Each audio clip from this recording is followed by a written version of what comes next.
Cigarette ಒಂದ ತರದಲ್ಲ ಬಣ್ಣ ಕರೆ ಛೂ ಯಾರು ಗೌಡ್ರ ಜೊತೆ ಮಾತಾಡ್ಬೇಕಿತ್ತು. ಗೌಡ್ರನ್ನ ಕರೆ. ಗೌಡ್ರ ಬಗ್ಗೆ ತನಗಾಗೈತಿ ಈಗ. ನಾನ ಗೌಡಪ್ಪ ಈಗ. ಗೌಡ್ರನ್ನ ಕರೆ ಬೇಗ. ಕರಿಲ್ಲ ಗೌಡ ಗೌಡ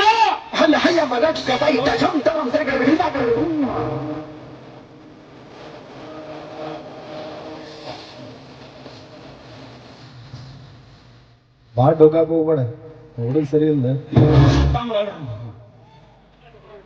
ಏನೋ ಅಂದಂಗಾತು ನಿಮಗ್ರಿ ಏನಾರ ಅಂದ್ರ ಬಾಯ ಹುಳ ಬತ್ತಾಗಪ್ಪ. ನಿಮ್ಮ ಮನ್ಯಾಗ ದುಡ್ಕೊಂಡ್ ತಿನ್ನು ಆಳ್ ಮನುಷ್ಯನ ನಾ ಯಾರು ನಮ್ಗೆ ಆಗ್ಬೇಕ್ರಿ ಅಂದಿದ್ದಂದ್ರೆ ಹುಳ ಕರೆ ಕರೆ ಅವ ಕರಿ ಅಂದ್ರಿಪ್ಪ. ಮಿಸ್ಟರ್ ಅರ್ಜುನ ಏನು ಅವತ್ ಬಾಳ ಮಾತಾಡಿ ಬಾಳ ಹಾರಾಡ್ ಹೋದವ, ಇವತ್ ಸಲಾಂ ಹೊಡ್ಕೊತ ಬಂದದ್ ನೋಡಿದ್ರೆ ಚಾರ್ಜ್ ಇಳ್ದೈತಿ ಅಂತ ಕಾಣಿಸ್ತದ. ಮರಿಯಪ್ಪ ಓರಿ ಓತಿ ಕಾಟ ಎಲ್ಲಿ ತನ ಓಡ್ತದ? ಓತಿ ಘಾಟ್ ಎಲ್ಲಿ ಮಠ ಓಡ್ತೈತ್ರಿ? ಬೇಲಿರು ಮಠ ಓಡ್ತೈತಿ. ಹಕ್ಕಿ ಎಲ್ಲಿ ತನ ಹಾರ್ತದ? ಹಕ್ಕಿ ರೆಕ್ಕಿ ಒಳಗ ಶಕ್ತಿ ಇರೋ ಮಠ ಅಟ್ ಹಾರ್ತೈತಿ, ಶಕ್ತಿ ಗೊತ್ತು ಮುರ್ಕೊಂಡ್ ಬೀಳ್ತೈತಿ. ಹಂಗಾದಂಗ ಕಾಣಿಸ್ತದ. ಕಾರ್ಯವಾಸಿ ಒಂದೊಂದ್ಸರ ಕತ್ತಿ ಕಾಲ್ ಹಿಡಿಬೇಕಾಗತ್ತೆ. ಅಂದ್ರೆ ನಾವು ಕತ್ತಿನ ನಾವೇನ್ ಅಂದೇವನ ಗೊತ್ತಾಕತ್, ನಾವೇನ್ ಅಟೆಂಡ್ ಪ್ರಕಾಶ್ ತಿಳಿದಿಲ್ಲ. ಏನ್ ಬಂದದ್ದು? ಏನಿಲ್ಲ, ನಿಮ್ಮಿಂದ ಒಂದು ಘನವಾದ ಕಾರ್ಯ ನಡಿಬೇಕಿದೆ. ಯಾವ ಕಾರ್ಯ? ಶಾಸ್ತ್ರೋಕ್ತವಾಗಿ ಮದುವೆ ಕಾರ್ಯ. ಇವಾಗ್ಲಾದ್ರೂ ಅರ್ಥ ಆಯ್ತಲ್ಲ ಈ ಜಯರಾಜ್ ಅಂದ್ರೆ ಏನು ಅಂತ. ಯಾರ ಮದುವೆ ಕಾರ್ಯ? ನೀವು ಮಾಡಬೇಕಾದದ್ದು ಸಾಮಾನ್ಯ ಮದುವೆ ಅಲ್ಲ, ಪ್ರೀತಿಸುವ ಎರಡು ಪ್ರೇಮಿಗಳ ಮದುವೆ. ಅಡ್ಡಿ ಇಲ್ಲ. ಯಾರ ಪ್ರೇಮಿಗಳು? ಆ ಪ್ರೇಮಿಗಳು ಯಾರು ಅಂತ ಹೇಳೋದಕ್ಕಿಂತ ಮುಂಚೆ ಆ ಪ್ರೇಮಿಗಳು ಯಾರೇ ಇದ್ರು ನಾನೇ ನಿಂತು ಮದುವೆ ಮಾಡ್ತೀನಿ ಅಂತ ನನಗೆ ಭಾಷೆ ಕೊಡಬೇಕು. ಯಾಕಂದ್ರೆ ನೀನೊಂಥರ ಊಸುರು ಬಳಿ ಇದ್ದ ಹಾಗೆ, ಊಸುರು ಬಳಿ ಬಣ್ಣ ಬದಲಿಸಿದ ಹಾಗೆ ನೀನ್ ಮಾತು ಬದಲಿಸ್ತೀಯ ಅಂತ ನನಗೆ ಚೆನ್ನಾಗಿ ಗೊತ್ತು. ಆ ಪ್ರೇಮಿಗಳು ಯಾರೇ ಇದ್ರು ನಾನೇ ನಿಂತು ಮದುವೆ ಮಾಡ್ತೀನಿ ಅಂತ ಭಾಷೆ ಕೊಟ್ಟರೆ ಹೇಳ್ತೀನಿ. ಅಲ್ಲ, ನನ್ನ ವೈರಿ ಬಂದು ನನ್ನ ಮನೆಯ ಬಾಗಿಲು ಮುಂದೆ ನಿಂತ್ಕೊಂಡು ಇಷ್ಟೊಂದು ವಿನಯದಿಂದ ಕೇಳ್ತಾ ಇದ್ದಾನೆ ಅಂದ್ರೆ ಆ ಕೆಲಸ ಮಾಡ್ಕೊಡೋದಕ್ಕಾಗೋದಿಲ್ಲ. ಆಯ್ತು, ನಾನೇ ಮುಂದೆ ನಿಂತು ಮದ್ವೆ ಮರ್ಯಪ್ಪಣ್ಣ. ಕೊಟ್ಟ ಮಾತಿನಂಗ್ ನಡ್ಕೊಳ್ಳೋರ್ಗೆ ಏನಂತಾರ? ಕೊಟ್ಟ ಮಾತಿನಂಗ್ ನಡ್ಕೊಳ್ಳೋ ಆ ಫೂಟಿನ ಮಗ ಆತಾರ್ರಿ. ಒಂದು ವೇಳೆ ತಪ್ಪಿ ನಡೆದ್ರ ಮೆಂಡ್ರಿಗೆ ಹುಟ್ಟಿದವ. ಕೊಟ್ಟ ಮಾತಿನಂತೆ ನಡೆದು ಅಪ್ಪು ಹುಟ್ಟಿದ ಮಗ ಆಗ್ತೀರಾ ಅಂತ ಹೇಳ್ತಾರೆ. ಪ್ರೀತಿಸುವ ಎರಡು ಪ್ರೇಮಿಗಳು ಅಂತ ಹೇಳಿದ್ನಲ್ಲ, ಅದರಲ್ಲಿ ಗಂಡು ಪ್ರೇಮಿಯಾಗಿ ನನ್ನ ತಮ್ಮ ಶಂಕರ್. ಈ ಬಡವರು ಬೇರೆ ಮನೆಯವರು ಉಸಾಬರಿ ಮಾಡಂಗಿಲ್ಲ ಅಂತ. ಯಾವಾಗ ತಮ್ಮ ಬುಡಕ ಬೆಂಕಿ ಹತ್ತತ್ತಲ್ಲ ಅವಾಗ ನನ್ನ ನೀರಿಗೆ ಎಡ್ತಾಕ್ತಾರ. ಅಡ್ಡಿ ಇಲ್ಲ, ಉಪ್ಪು ಖಾರ ತಿನ್ನೋ ದೇಹ ಅದು. ವಯಸ್ಸಿಗೆ ಬಂದಿದ್ದಾನೆ, ಮದುವೆ ಬೇಕು ಅಂತಿದ್ದಾನೆ. ಯಾರು? ನಿಮ್ ತಮ್ಮ ಪ್ರೀತಿ ಮಾಡಿರೋ ಹೆಣ್ಣು ಮೇಲಿನ ಮನೆ ಗೀತಾನ, ನಡುವಿನ ಮನೆ ಸೀತಾನ, ಅಥವಾ ಕೆಳಗಿನ ಮನೆ ಮಹಾದೇವಿನ? ಯಾರಾದ್ರೂ ನಾನೇ ನಿಂತು ಮದುವೆ ಮಾಡಿಸ್ತೇನೆ. ನನ್ನ ತಮ್ಮ ಪ್ರೀತಿಸ್ತಾ ಇರೋ ಹುಡುಗಿ ಮ್ಯಾಲಿನ ಮನೆ ಗೀತಾನೂ ಅಲ್ಲ, ತೆಳಗಿನ ಮನೆ ಸೀತಾನೂ ಅಲ್ಲ, ನಡುವಿನ ಮನೆ ಮಹಾದೇವಿನೂ ಅಲ್ಲ. ಜನ ಮೆಚ್ಚಿದ ಜಮೀನ್ದಾರ ಅನಿಸಿಕೊಂಡ ಜೈರಾಜನ ತಂಗಿ ಸೀಲಾ.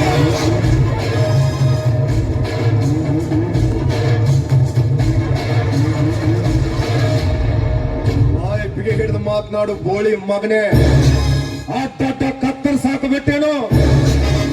ಎಲುಬಿಲ್ಲದ ನಾಲಿಗೆ ಅಂತ ಅಡ್ಡ ದಿಡ್ಡಿ ಹರಿ ಹಾಕಬಿಟ್ಟ ಹೊಸರ ನಿಲ್ಲಿಸ್ಬಿಟ್ಟೇನು? ಹೊತ್ತು ಕೂಳಿಗೆ ಗತಿ ಇಲ್ಲದ ಬಿಕ್ಕಾರಿ ನನ್ನ ಮಕ್ಕಳು ನೀವು. ಆಕಾಶದ ಎತ್ತರದಲ್ಲಿರೋ ನಕ್ಷತ್ರನ ನೋಡಿ ಖುಷಿ ಪಡಬೇಕು ವಿನಃ ತಂದು ಜೇಬಲ್ಲಿ ಇಟ್ಕೊಳ್ತೀನಿ ಅನ್ನೋ ದುರಾಸೆ ಪಡಬಾರ್ದು. ನಿನ್ನ ತಂಗಿ ಅಂದ ತಕ್ಷಣ ಹಸಿ ಮೆಣಸಿನಕಾಯಿ ಮುರಿದ ಹೆಂಗಿಟ್ಟಂಗಾತ. ನೀನ್ ಯಾರ ಮೇಲೆ ಬೇಕಾದ್ರೂ ಕಣ್ಣು ಹಾಕ್ಬಹುದು, ಆದ್ರೆ ನನ್ನ ತಮ್ಮ ನಿನ್ನ ತಂಗಿನ ಪ್ರೀತಿ ಮಾಡಬಾರ್ದ? ಪ್ರೀತಿಯಂತೆ ಪ್ರೀತಿ, ತುತ್ತು ಕೂಳಿಗೂ ಗತಿ ಇಲ್ಲದ ಬಿಕ್ಕಾರಿ ನನ್ನ ಮಕ್ಕಳು ನೀವು. ಆಸೆ ಪಡೆದಕ್ಕೊಂದು ಇತಿಮಿತಿ ಅಂತ ಇರಬೇಕು. ಯಾವತ್ತಿದ್ರು ಲೆವೆಲ್ ಮೇಂಟೈನ್ ಮಾಡ್ಬೇಕು. ಆನೆನ ನೋಡಿ ಖುಷಿ ಪಡಬಹುದು ವಿನಃ ತಂದು ಮನೆಯಲ್ಲಿ ಸಾಕೋದಿಕ್ಕಾಗೋದಿಲ್ಲ. ಮಿಸ್ಟರ್ ಜಯರಾಜ್, ನನ್ನ ತಮ್ಮ ಒಬ್ಬನ ಪ್ರೀತಿ ಮಾಡಿದ್ದ ಅಂದ್ರೆ ನಾನು ಎರಡು ಕೆಣ್ಣಿಗೆ ಬಾರಿಸಿ ಅವನಿಗೆ ಬೈದು ಬುದ್ಧಿ ಹೇಳ್ತಾ ಇದ್ದೆ. ಆದ್ರೆ ನಿನ್ನ ತಂಗಿ ನನ್ನ ತಮ್ಮನ ತಲೆಯಾಗ ಪ್ರೀತಿಯನ್ನು ಹೊಳ ಬಿಟ್ಟಾಳ. ಬೇಕಿದ್ರೆ ನಿನ್ನ ತಂಗಿನ ಕರೆಸಿ ಕೇಳು, ಸತ್ಯಾಂಶ ನಿನಗೆ ಗೊತ್ತಾಗತ್ತ. ಆದಿ ಬೀದಿಲಿ ಹೋಗೋ ಭಿಕಾರಿ ನನ್ನ ಮಕ್ಕಳೆಲ್ಲ ಬಂದು ಎಲ್ಲ ಸಲ್ಲತನ ಹೇಳಿದ್ರೆ ನನ್ನ ತಂಗಿನ ಕರೆಸಿ ಕೇಳಕ್ಕಾಗತ್ತ? ಸಾಧ್ಯನೇ ಇಲ್ಲ. ಹಂಗಂದ್ರೆ ನಿನ್ನ ತಂಗಿ ತಪ್ಪು ಮಾಡ್ಯಾಳ ಅಂತ ನಿನಗೆ ಅರ್ಥ ಆಯ್ತು ಅಂತ. ನಿನಗೆ ಅಷ್ಟೊಂದು ಧೈರ್ಯ ಇದ್ರ ನಿನ್ನ ತಂಗಿನ ಕರೆದು ಕೇಳು. ಯಾಕ್ರಿ?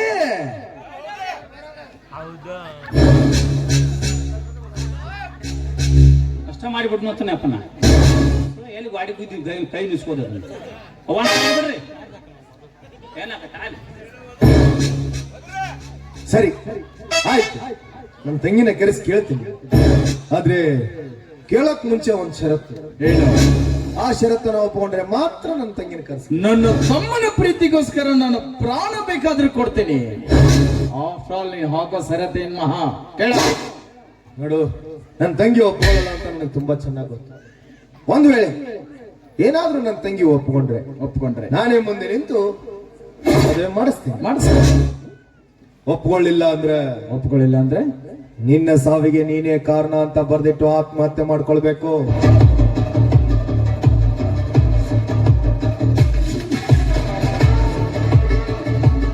ಯಾಕೆ? ಜೀವಕ್ಕೆ ಆಪತ್ತು ಬರುತ್ತೆ ಅಂದಾಗ ಸಂಬಂಧಗಳ ಲೆಕ್ಕಕ್ಕೆ ಬರೋದಿಲ್ಲಲ್ಲ. ಇದುವರೆಗೂ ಹೇಳ್ದೆ ನನ್ನ ತಮ್ಮನಿಗೋಸ್ಕರ ಪ್ರಾಣನೇ ಕೊಡ್ತೀನಿ ಅಂತ. ನಾನು ನನ್ನ ಜೀವಕ್ಕೆ ಆಪತ್ತು ಬಂತು ಅಂತ ವಿಚಾರ ಮಾಡ್ತಿಲ್ಲ. ನಿನ್ನ ತಂಗಿ ಒಪ್ಕೊಂಡ ಮ್ಯಾಗ ನೀ ಒಪ್ಕೊಳ್ಳಿಲ್ಲ ಅಂದ್ರೆ ನಿನಗೆ ಹ್ಯಾಂಗ ಕೆತ್ತಸಿ? ಒಪ್ಕೊಂಡ ಮೇಲೆ ಅತಿಯಾದ ಆತ್ಮವಿಶ್ವಾಸ ಏನು ಮಾಡಬೇಕಾಗಲಿಲ್ಲ. ತಂಗಮ್ಮ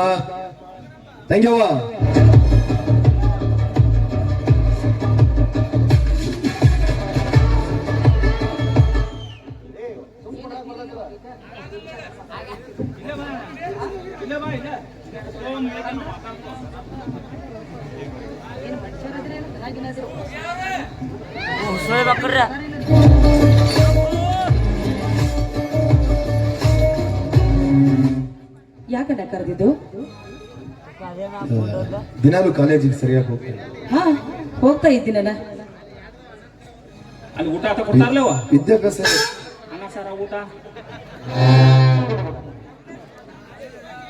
ವಿದ್ಯಾಭ್ಯಾಸ ಎಲ್ಲ ಚೆನ್ನಾಗಿ ನಡೆದಿದೆಯಾ?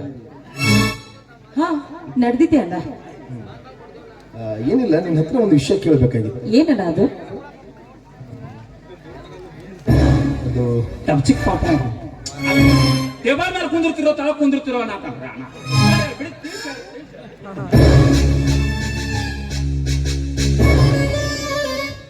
ಏನಿಲ್ಲ, ಈ ಭಿಕಾರಿ ನನ್ನ ಮಗ ಇದ್ದಾನಲ್ಲ ಅರ್ಜುನ, ನೀನೇನೋ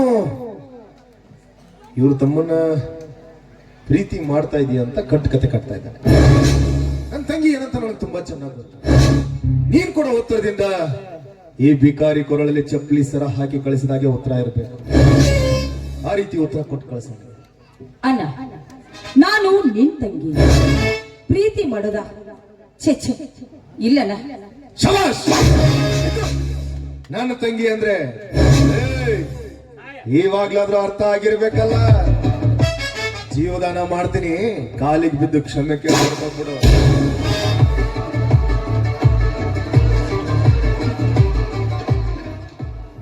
ಅಣ್ಣ, ನಾನು ಪ್ರೀತಿ ಗೀತಿ ಅಂತ ಮಾಡ್ತಾ ಇಲ್ಲ. ಮದ್ವೆ ಆಗ್ಬೇಕು ಅಂತ ನಿರ್ಧಾರ ಮಾಡಿದ್ದೀನಿ. ಮದುವೆನ ದಾಮ್ ದುಮ್ ಅಂತ ಮಾಡೋಣ. ನಮ್ಮಂತ ಸಿಗತಕ್ಕಂತ ಗಂಡನ ಹುಡುಕ್ತೀನಿ, ಅದ್ಧೂರಿಯಾಗಿ ಮದುವೆ ಮಾಡೋಣ. ಅಣ್ಣ, ನಾನು ಮದುವೆ ಆಗ್ಬೇಕು ಅಂತ ಅನ್ಕೊಂಡಿರೋ ಹುಡುಗ ಈ ಅರ್ಜುನ ತಮ್ಮ ಶಂಕರ್.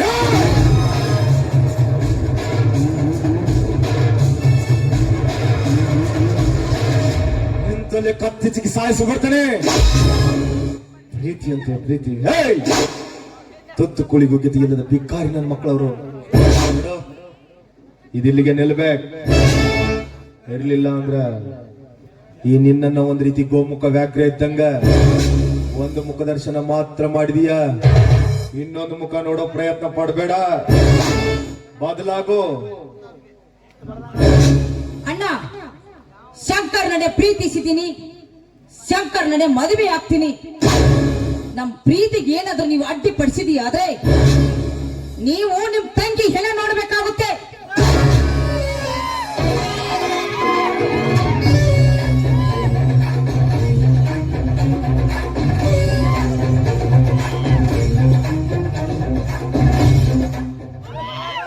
ಹೇ ಪ್ರಭು,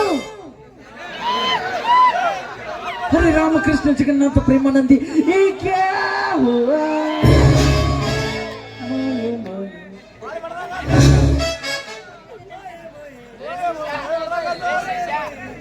ನಮ್ಮ ಸಾಮಾನ್ಯ ನಮ್ಮ ಕೈಯಾಗಿಲ್ಲ ಯಾರೇನು.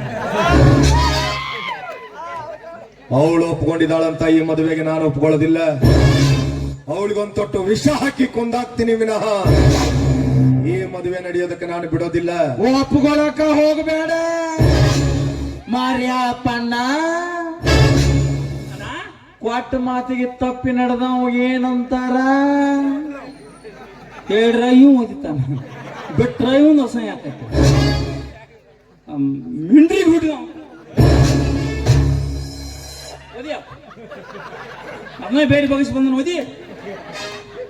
ಮಿಸ್ಟರ್ ಜೈರಾಜ್, ನಾಳೆ ನನ್ನ ಮನೆಯಲ್ಲಿ ನಡೆಯುವ ಮದುವೆಗೆ ನೀನೇ ಅತಿಥಿ. ಮಾವನವರೇ, ನಾಳೆ ನೀವು ನಿಮ್ಮ ತಂಗಿ ಕರ್ಕೊಂಡ್ಬಂದು ನನ್ನ ತಮ್ಮನ ಪಾದ ತೊಳೆದು ಕನ್ಯಾದಾನ ಮಾಡ್ತೀರಾ? ಇದಕ್ಕೆ ತಪ್ಪೇನಾರ ಗಾಂಚಾಲಿ ಮಾಡಿದ್ರ ಇನ್ನು ನಾ ಬರಂಗಿಲ್ಲ. ನೀನು ತಂಗಿ ಹೊತ್ಕೊಂಡು ಹೋಗಾಕ ನನ್ನ ತಮ್ಮ ಬರ್ತಾನ.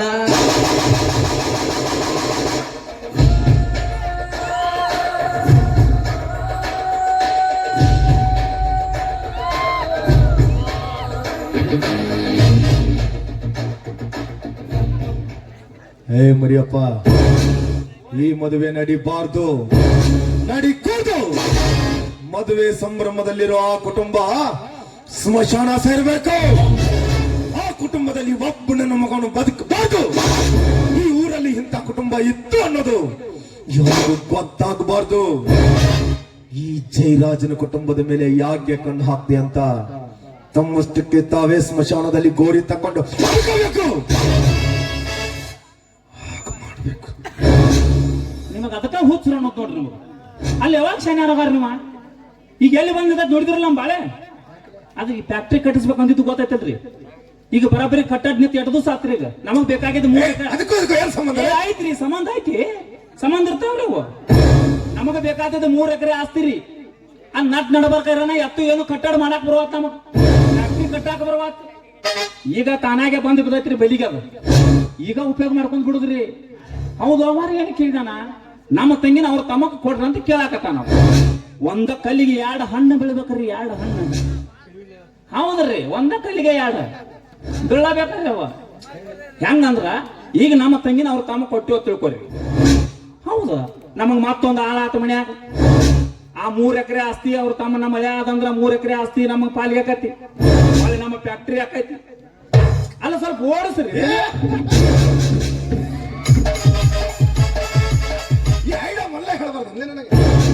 ಜೊತೆ ಎಷ್ಟು ಹಾರಾಡ್ತಿದ್ದೆ, ಹಾಗ ಒಂದ ಮಾತಿಗೆ ಬೀಗರ್ ಮಾಡ್ಕೊಂಡ್ ಬಿಡ್ತಿದ್ವು ಅಲ್ಲೋ. ನಾವು ಕೆಲಸ ಕಟ್ಟ ಇಟ್ಕೊಂತೀವಿ ಮಾಡಿಲ್ಲ. ಏನ್ ಕೆಟ್ಟ ಹಾಲು ಮುಟ್ತೀವಪ್ಪ, ಕಡ್ದ ಬಿಡ್ತೀರಿ. ಹೌದು ಮರಿಯಪ್ಪ, ಈ ಮದುವೆ ನಡಿಬೇಕು, ನಡಿಲೇಬೇಕು. ಅವತ್ತಿದೇ ನನ್ನ ಮನೆ ಅಂಗಳದಲ್ಲಿ ನಿಂತ್ಕೊಂಡಿದ್ದೆ ನನ್ನ ಮಗ ಹಾರಾಟ ಹೋದಲ್ಲ. 3 ಎಕರೆ ಜಮೀನು ಬಿಟ್ಟು ಕೊಡಲ್ಲ ಅಂತ, ಇವಾಗ ಹೇಗ್ ಬಿಟ್ಟು ಕೊಡಲ್ಲ ಅಂತ ನಾನು ನೋಡ್ತೀನಿ. ನನ್ನ ತಂಗಿ ಹೋಗ್ತಾ ಇರೋದು ಅವ್ರ ಕುಟುಂಬನ ಬೆಳಗೋದಕ್ಕಲ್ಲ, ಅವ್ರ ಮನೆಯನ್ನ ಇಬ್ಬಾಗ ಮಾಡೋದಕ್ಕೆ, ಅಂದುಕೊಂಡದನ್ನ ಸಾಧಿಸೋದಕ್ಕೆ. ಸ್ವಲ್ಪ ನನ್ನ ತಂಗಿ ಬುದ್ಧಿಗೆ ಮಾಲಿಶ್ ಮಾಡಿಬಿಟ್ರೆ ಮುಗೀತು. ಅಂದ್ಕೊಂಡಿರೋ ಕೆಲಸ ಅಚ್ಚುಕಟ್ಟಾಗತ್ತೆ. ಮರಿಯಪ್ಪ, ನಾಳೆ ಮದುವೆ ಅದ್ದೂರಿಯಾಗಿ ನಡೆಯಲಿ. ಅಲ್ಲಿ ನಡೆಯೋದು ಕಲ್ಯಾಣ ಮಹೋತ್ಸವ ಅಲ್ಲ, ಅವರ ಕುಟುಂಬದ ಬುನಾದಿ ಬುಡಮೇಲೆ ಮಾಡೋದು. ನಡೆ ಮಾಡೋಣ, ನಡ್ರಿ ಮತ್ತೆ ಹೋಗೋಣ.